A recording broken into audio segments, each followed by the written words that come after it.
मालेगावकरांसाठी मोठी बातमी आहे। आता ऑनलाईन फसवणूक झाली तर नाशिकला जायची गरज उरलेली नाही। मालेगाव शहरामध्ये स्वतंत्र सायबर सेल कार्यान्वित झालं असून त्याचं भव्य लोकार्पण सुद्धा करण्यात आलंय। मालेगाव शहरात वाढत्या ऑनलाईन गुन्हेगारीला लगाम घालण्यासाठी पोलीस प्रशासन आता सज्ज झालंय।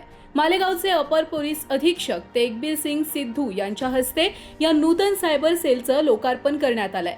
या सायबर सेलचे मुख्य फायदे हे आहेत।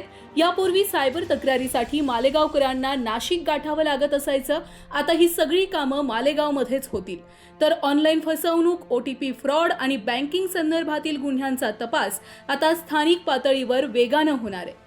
केवळ गुन्हे उघडकीस आणणंच नव्हे तर शालेय विद्यार्थी, पालक आणि ज्येष्ठ नागरिकांमध्ये सायबर सुरक्षेबाबत जनजागृती करण्याचं काम सुद्धा या सेलच्या माध्यमातून आता करण्यात येणार आहे। बँकिंग फ्रॉड असो किंवा मग सोशल मीडियावरील गैरप्रकार, मालेगाव पोलिसांचा हा सायबर सेल आता गुन्हेगारांच्या मुसक्या आवळण्यासाठी सज्ज आहे।